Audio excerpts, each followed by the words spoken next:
sholat, nggak sholat asar. Makanya kalau ditanya Nabi terdahulu sholat, kan kalau paham penjelasan saya tadi berarti sholat. Kalau mendengarin ya di sini nanti Nabi terdahulu sholat, cuma sholatnya baca dari buku itu Al-Quran nggak ada sholat 5 waktu. Orang harus sama, Google siapa?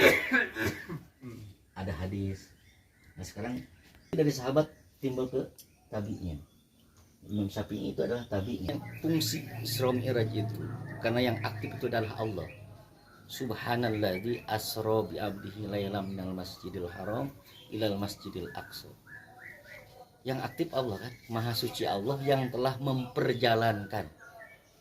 Jadi bukan Nabi ya, yang telah memperjalankan hambanya di malam hari. Karena kan buruk tuh yang dihitung sekian per detik kecepatannya, itu ahli fisika silahkan kalau mau dihitung itu ya. Tapi di situ kan yang aktif Allah. Jadi Allah tuh saya bilang tidak, kekuasaannya bukan sebagaimana kita berkuasa. Ya Allah maha segala-galanya. Makanya buruk itu kan dari kata al-barku ya. Barku itu kilat kan, ya kadul barku, hampir kilat itu menyambarkan di Al-Baqarah. Jadi buruk itu apa katanya lebih besar dari keledai, ya lebih besar dari keledai, lebih kecil dari himar. Himar itu kuda ya. Di bawah kuda juga ada himar. Jadi ada tanduk di depannya, gambarannya seperti itu. Jadi naiknya berdua sebetulnya. Jadi bukan Rasulullah sendiri, kan gambaran kita Rasulullah itu naik buruk sendirian. Boncengan ya. Jadi boncengan itu sudah ada. Rasulullah dibonceng. Yang bonceng sama malaikat Jibril. Ya. Jadi gambaran kita bukan sendirian. Nah, di situ berjalan dari Masjidil Haram ke Masjidil Aqsa. Ya, jadi juga gambaran apa buat kita semuanya, apa bahwa kalau mau sukses itu tidak boleh diam ya. Itu bergerak ya. Jadi kaki itu ke masjid itu bergerak, kaki itu untuk mencari nafkah bergerak. Jadi Islam itu sangat tidak menyukai orang yang malas, kemalasan, orang malas dan kemalasan. Disuruh bergerak, harus bergerak aktif. Makanya kalau kita mau bahagia ya tadi bergerak dari masjid ke masjid. Bagaimana perjalanan Isra Mi'raj itu perjalanan sholat ke sholat kan. Dari Masjidil Haram ke Masjidil Aqsa. Yang jadi pertanyaan, kenapa Rasulullah itu mi'rajnya tidak di Masjidil Haram? Tempat naiknya itu ya. Atau kenapa ketika sholat bersama para nabi itu tempatnya Masjidil Aqsa, bukan Masjidil Haram? Ternyata kan karena Masjidil Aqsa itu berapa kali mau dirobohkan, berapa kali juga dibangun. Itu kan masjidnya, di situ ada Nabi Musa, Nabi Ibrahim, semua nabi-nabi itu ada di Baitul Maqdis itu, di Masjidil Aqsa. Makanya sampai kiamat pun mau Masjidil Aqsa mau dibolongin mau apa, nanti baru rusaknya kiamat ya. Nah Rasul itu untuk napak tilas perjalanan para nabi ya, karena Isra Mi'raj aja sisi lainnya itu adalah perjalanan intelektualitas. Jadi dulu bagaimana ketika Nabi menambatkan apa buruk itu sama seperti nabi-nabi terdahulu menambatkan buruk apa kudanya, untanya di tempat yang sama. Jadi ketika orang kafir Quraisy itu sejarahnya tuh dari awal tetap ya, mereka itu dipengaruhi oleh Yahudi dan Nasrani. Makanya di Al-Quran ada yuriduna ayutfi'u nurallah tadi kan. Mereka hendak mematikan, memadamkan cahaya Allah. Apa caranya? Dimasukin hoak ke orang-orang Quraisy itu, orang-orang Arab, bahwa tidak ada nabi selain keturunan Yahudi dan Nasrani, keturunan Israel. Jadi Israel itu bukan Israel yang sekarang ya. Israel itu larinya kepada Yakub, Nabi Yakub alaihissalam. Nabi Yakub kan punya 12 anak, 12 putra. Salah satunya adalah Yahuda. Dari Yahuda itulah terbagi. Ya, jadi yang dibilang Israel itu Bani Israel dalam Al-Quran, ini bukan, jangan kegeeran orang Israel sekarang. Yang dibilang Bani Israel itu Bani Yakub ya, keturunan Nabi Yakub alaihissalam. Jadi kalau Israel sekarang itu ya bukan, udah dari mana-mana ya. Jadi kalau yang mengklaim kayak seperti di kita ngaku-ngaku cucu Nabi atau apa. Karena Israel, yang dibilang Israel dalam Quran itu adalah Israel yang keturunan Nabi Yakub alaihissalam. Itu yang terbagi, akhirnya ada Yahuda, Yahudi dan segala macam suku akhirnya ya. Nah mereka tetap ke orang Arab itu mau mengatakan bahwa tidak ada nabi. Makanya ketika nabi ketika jadi orang biasa diterima kan. Bagaimana peristiwa memindahkan Hajar Aswad itu, nabi diterima seluruh kabilah. Kabilah manapun nerima. Tapi ketika nabi memproklamirkan diri sebagai nabi, mulai ada perlawanan. Sehingga kan nabi itu kan sebetulnya kalau secara keturunan ada keturunan terhormat. Tidak ada yang berani kepada Abdul Muthalib, kepada Abdullah bapaknya sekalipun. Makanya dikatakan saking ingin itunya akhirnya Abu Jahal bikin ke Nabi coba untuk menghina Nabi. Ini pamannya Nabi ya, pamannya Nabinya sendiri ngenyek Nabi. Jadi enggak, itu bukan Muhammad bin Abdullah bin Abdul Muthalib, tapi Muhammad bin Abi Hafsah.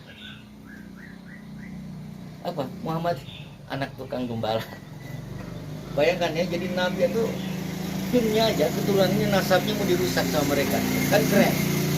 Kalau ada orang misalkan di Arab ketika dibilang siapa yang jadi nabi yang ngaku nabi itu, Muhammad bin Abdullah bin Abdul Muthalib bin Abdi Manaf bin Qusay bin Kilab sampai bin Adnan misalkan ujungnya, itu akhirnya mereka hilangkan itu. Jadi Muhammad bin Abi Hafsah, Muhammad yang mana? Itu si anak tukang gembala. Jadi ngomong mereka itu untuk mematahkan, memadamkan dakwah Islam itu dari awal sudah seperti itu. Jadi Nabi Muhammad itu dihalang-halangi dari awal ya. Tidak ada nabi. Kecuali kan kata mereka nabi itu semua keturunan Yahudi. Nah tadi larinya kepada Israel tadi. Padahal Israel pun puncaknya kalau dihubungkan larinya kepada Nabi Ibrahim. Nabi Ibrahim itu orang Palestina. Kalau runut lagi Nabi Muhammad itu tadi sebenarnya dari Abdullah nyambung ke Adnan. Adnan itulah yang nyambung pada Ismail alaihissalam. Turunan yang ke-12 nyambung kepada Ismail alaihissalam. Ismail putranya Ibrahim. Jadi sebetulnya tidak ada masalah dari segi garis darah ya, ada semuanya dari Nabi Ibrahim. Ya gitu. Jadi mereka itu sampai ketika peristiwa ketika ada Nabi kan saya bilang ketika memindahkan arah kiblat aja 16 tahun berdoa. Baru dijawab oleh Allah. Wala nuwaliyannaka kiblatan tardoha, maka kami arahkan kiblat kepada yang kau sukai. Itu 16 tahun. Karena Nabi bayangkan, Nabi di Mekah sholat ketika udah peristiwa Isra Mi'raj, sholat tapi tidak menghadap Ka'bah, menghadapnya ke Baitul Maqdis. Sakit hati Nabi, berdoa, ya Allah, kok kiblat saya di sini gitu. Saya ingin kiblat saya itu kepada Ka'bah ini. Tapi itulah makanya kita jangan terlalu sombong bahwa kita bisa ngatur Allah. Sekali berdoa langsung dijawab. Nabi aja 16 tahun untuk berdoa agar kiblat itu bisa menghadap Ka'bah. Itu pun setelah beliau hijrah ke Madinah. Itu kalau kita baca di juz kedua kan surat Al-Baqarah, "Walan waliyannaka kiblatan tardoha." Itu Nabi aja 16 tahun berdoa untuk memindahkan arah kiblat. Nah, orang Yahudi ini ngeledek, kamu nggak punya kiblat ya? Kiblatnya kok menghadap ke sini itu ya selalu. Jadi Nabi itu musuhnya di Mekah itu orang Quraisy kan dipengaruhi oleh Yahudi juga. Karena dekat Palestina, Syam itu dekat. Nah ketika di Madinah ada Yahudi juga. Akhirnya ketika ada arah kiblat berpaling, ini mah karena Nabi Muhammad kangen Mekah katanya. Makanya kiblatnya diarahin ke Ka'bah. Itu kata-kata orang Yahudi Madinah. Ketika ada perintah agar memalingkan kiblat itu kepada Ka'bah, kata mereka, kamu kangen kampung ya, rindu kampung ya, sehingga kiblatnya ngadep ke Ka'bah. Itu sama ya, orang Yahudi itu karena ingin mematikan dakwah Islam dimanapun adanya akan dikatakan seperti itu. Nah, jadi perjalanan Isra Mi'raj itu kan perjalanan intelektualitas. Jadi Nabi pernah dikatakan bid'ah oleh orang Quraisy. Karena ajarannya beda. Kata Nabi, aku bukan Nabi pertama yang ngajak dakwah kepada Allah, menyembah hanya Allah satu-satunya. Nabi-nabi terdahulu pun ada yang saya waktu itu bilang bahwa Nabi pernah dituduh bid'ah karena ajarannya baru, Tuhannya satu. Kita ini Tuhannya ada 365. Ini baru ini, kata Nabi, aku nggak pertama. Nabi-nabi terdahulu. Makanya sampai perjalanannya mirip. Bagaimana Nabi Ibrahim itu kan godaan goncangannya dari bapaknya sendiri. Wa idh qala Ibrahimu li abihi azaru atattakhidhu asnaman aliha. Nabi Ibrahim itu ngajak berdakwah tapi bapaknya tukang bikin patung. Patung itu disembah. Apakah engkau akan menjadikan patung-patung ini, berhala-berhala ini sebagai sembahan?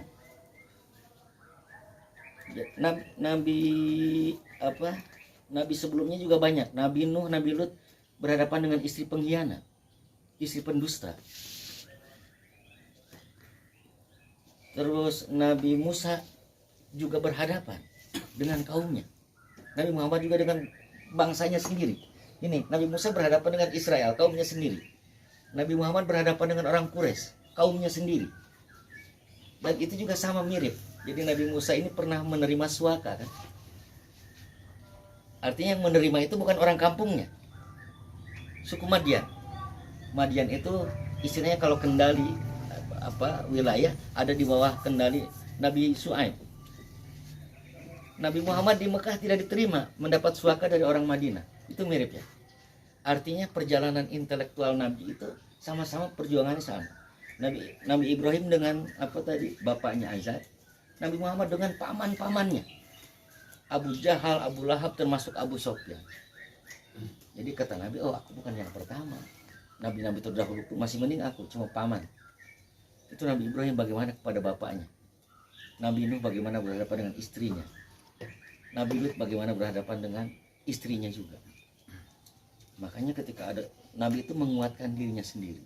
Nah itu barangkali sisi lain yang kadang kita kurang paham. Bahwa sejak awal Islam itu mau dipadamkan. Karena tahu. Dan konyolnya pertanyaan Yahudi itu pertanyaan yang konyol. Nabi itu belum pernah ke Masjidil Aqsa. Pertanyaan orang Yahudi adalah berapa pintu di Masjidil Aqsa? Konyol kan? Dan itu hanya bisa dijawab oleh orang yang benar-benar Nabi. Karena di dalam Taurat Injil itu ada mereka mengenal Nabi Muhammad seperti mengenal bapaknya. Ahli-ahli kitabnya itu. Makanya kalau bisa jawab dia Nabi. Nabi itu bisa jawab. Bagaimana bentuk Ibrahim? Nabi bisa jawab. Bagaimana bentuk Musa? Dijawab. Bahkan dalam satu kitab itu Nabi dengan jelas menjelaskan Nabi Musa itu rambutnya keriting, kulitnya apa. Nah ditambah ketika peristiwa Isra Mi'raj itu, pas Mi'rajnya Nabi kan ketemu dengan roh Nabi Adam itu di bawah sebetulnya di langit pertama. Karena istilahnya Nabi Adam itu yang mengantarkan, yang mengantar ke langit kedua itu kan Nabi Adam. Di situ bisa ketemu Nabi Harun, Nabi Isa, ya, Nabi Yahya. Ya. Jadi yang tidak bisa terpisah tuh Yahya, Isa, Musa, Harun. Itu yang berdua ya.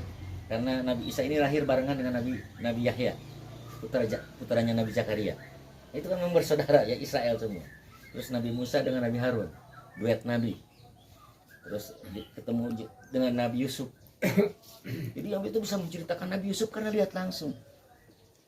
Sampai dibilang ini yang mirip Nabi Yusuf. Di Madinah tuh ada orang paling ganteng. Ya. Dan Nabi bisa menceritakan Nabi Musa. Dan ketika Nabi Musa itu kan kita belum pernah Nabi Musa ternyata nangis sejadi-jadinya ketika ketemu Nabi. Kenapa nangis? Kata Nabi Musa, ini orang ini lebih muda dari aku. Aku tuh dikasih waktu hidup lebih lama, tapi umatku sedikit. Ini orangnya kecil, umurnya pendek, tapi umatnya lebih banyak. Dan umatnya terdahulu masuk surga. Itu Nabi Musa itu kan waktunya lebih panjang. Kaumnya membangkang. Nabi ketika balik ketika peristiwa Fathu Mekah, penaklukan Mekah, orang Quraisy banyak yang beriman. Israel tetap aja begitu, nabinya dibunuh. Nabinya dibantai. Umurnya Nabi itu berdakwah cuma 23 tahun. Nabi Musa berapa tahun? Nabi Nuh berapa tahun? Umatnya sedikit, tapi Nabi Muhammad umatnya paling banyak. Dan umatnya yang terdahulu masuk surga. Itu ya yang kadang-kadang kita nggak terkuak bahwa Nabi itu, Nabi-Nabi yang lain itu, oh di sini wujud bahwa Nabi ini memang paling mulia, pemimpin para Nabi dan Rasul. Bayangkan mau peristiwa Isra Mi'raj aja Nabi memimpin sholat 2 rakaat. Di situ makanya kalau ada sholawat Imamul Anbiya wal Mursalin. Imam itu pemimpin para Nabi dan Rasul. Itu Nabi Muhammad yang paling muda, yang paling kecil. Makanya kalau kecil tuh jangan bapak. Jangan minder. Allah itu memang maha berkuasa. Tapi di Al-Baqarah kan ada Allah tidak akan membebani jiwa atau diri yang dia tidak sanggup menerima beban itu. Beban itu nggak bakal sanggup dipikul oleh umatmu. Mereka kecil-kecil, malas. itu akhirnya 5 waktu ya. Nah, 5 waktu ini kan hasil. Jadi justru yang sering pas turun Nabi Musa lagi. Nabi Musa lah justru yang awalnya kan sedih. Kenapa justru Nabi Musa minta sama Allah. Jadi bijaksana. Allah tuh maha itu alimun hakim, maha mengetahui lagi maha bijaksana. Awalnya 50 waktu nggak usah tolak Nabi ya, hamba yang taat ya gitu kan. Turun berapa 50 minta turunin 45 aja sebelum bolak-balik jadi 5 waktu. Cuma kan ada kata-kata di situ yang paling saya bilang bahwa Nabi itu sayang sama umatnya ya. Ketika disambut oleh Allah, assalamualaikum ayuhan nabi warahmatullah. Semoga keselamatan keberkahan Allah pada engkau wahai Rasulullah. Rasul ingat dijawab oleh Rasul, assalamualaikum wa ala ibadillahi sholihin. Semoga keselamatan atas kami dan atas hamba-hamba yang soleh. Apa wujudnya pada saat tahiyat tadi, kita tahiyat subuh tadi, seluruh dunia mendoakan kita. Itu intinya kalau berjamaah itu ya. Karena kalimatnya nggak assalamu alayya. Kalau misalkan assalamu alaika, kan di situ assalamu alaika, Nabi sendiri. Assalamu alaika ayyuhan nabi. Semoga keselamatan atas engkau. Tapi Nabi jawab enggak assalamu alayya, salamun alayya enggak. Tapi assalamu alayna. Nanya di situ umat Nabi. Bahkan kita yang belum ada pun disebut. Siapa? Kan assalamu alayna bagian keselamatan Nabi. Hamba-hamba yang soleh. Nah, wujud hamba soleh nggak mungkin kalau orang soleh itu nggak sholat. Sholatnya bareng masih. Sholat berjamaah. Sholat subuh didoakan itu oleh bermiliar manusia. Makanya tadi dalam Islam itu sekali lagi balik lagi pada yang sering kita bahas, Islam itu agama kebersamaan diwujudkan oleh Nabi bersama-sama ya. Makanya kalau ada pemimpin Imamul Anbiya, bayangin ya, nggak egois terus. Para nabi itu, Nabi Adam duluan, Nabi Musa gede gagah, Nabi Ibrahim dibilang bapak tauhid, dibilang Khalilullah, kekasih Allah ya. Tapi ketika sholat mengikuti sholatnya Nabi. Padahal perintah sholat 5 waktu belum ada ya. Enggak sombongnya para nabi terdahulu, bahkan memproklamirkan Nabi sebagai nabi. Nabi bergerak A ikut A.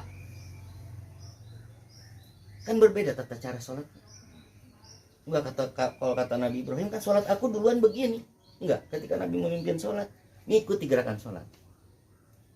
Makanya keluar hadis ju'ilal imamu liya umma. Pemimpin itu dijadiin untuk diikuti.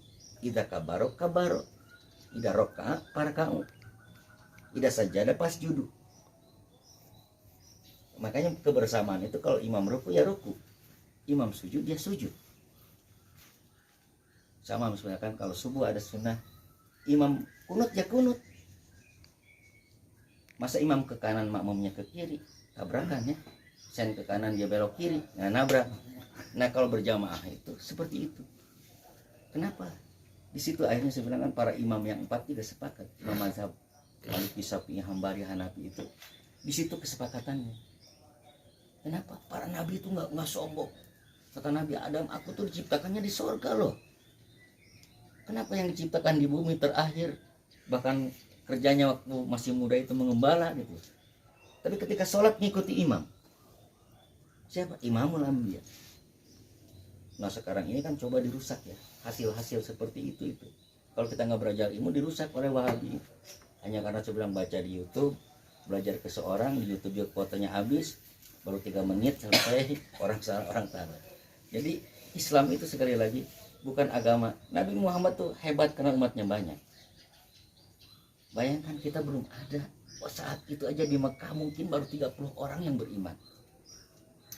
Tapi Nabi sudah bilang assalamu alaina. Semua keselamatan atas kami dan hamba-hamba yang soleh. Nah, itu kan makna terdalam daripada sholat itu. Sebenarnya sholat itu kan justru kenapa nggak boleh ditinggal saja sampai jadi kafir kan? Zakat Nabi nggak perlu datang ke langit, nggak perlu menghadap Allah. Al-Quran mukjizat Nabi paling besar, Nabi tidak ke langit, cukup dengan malaikat Jibril turun. Tapi sholat Nabi jiwa dan raganya dihadapkan kepada Allah. Makanya saya bilang makna Isra Mi'raj intinya buat kita semua. Isronya adalah jalannya kita, keluarnya kita dari rumah kita masing-masing. Kalau buat kita ini prakteknya Isro ya, dari rumah kita ini Isro. Anggap aja kan perjalanan dari masjid ke masjid. Di rumah pun sujud kan? Karena saya bilang rumah dimanapun bumi Allah ini membuat umat Nabi Muhammad bisa tempat sujud. Tapi ini perjalanan masjid. Masjid itu musola ini bagian dari Isra kita. Nah, mi'raj kita kapan? Mi'raj kita adalah pada saat mulai takbir itu. Allahu Akbar. Inilah perjalanan mi'raj kita menuju langit, menuju yang menguasai langit Allah. Coba kita udah belajarlah seperti itu, pasti akan merasa sedih kalau ketinggalan momen sholat itu. Karena yang lain nggak perlu, zakat nggak perlu Nabi. Ini zakat sekian persen nggak ada, tapi sholat. Dan itu saking cintanya Nabi kepada umatnya. Bisa aja kata Nabi, berapa ya, wis lah umatku kuat lah segitu. Enggak. Iya ya, kata Nabi Muhammad juga iya ya. Enggak sombong juga Nabi itu. Enggak kuat. Iya ya. Minta lagi. Tuh kalau untuk kebaikan tuh boleh ya. Kalau untuk Nabi pasti bisa kan? Tapi karena sayang umatnya. Minta sayang. Makanya kita ini sebagai pemimpin nggak boleh egois tuh di situ ya. Pemimpin nggak boleh egois. Nabi tuh nggak egois. Kalau egois udah 50 ya udah turut, nggak apa-apa lah. Aku bisa kan, Nabi nggak aku. Nabi Musa juga nggak bilang engkau umatmu. Kenapa? Karena sekarang lihat musola di mana-mana, masjid di mana-mana, yang ngisi angin, ya, yang ngisi AC. Kalau di kita AC, kalau penuh AC-nya bisa nyala 4. Kalau sedikit AC-nya cuma 1. Ya nggak apa-apa, itu kan memang udah, saya bilang udah digambarkan bagaimana ada yang seperti itu. Itu pun sudah banyak yang yang bolong. Gimana kalau 50 waktu ya? Azan lagi. Baru 2 jam azan lagi. 5 waktu saja, ada jeda-jedanya.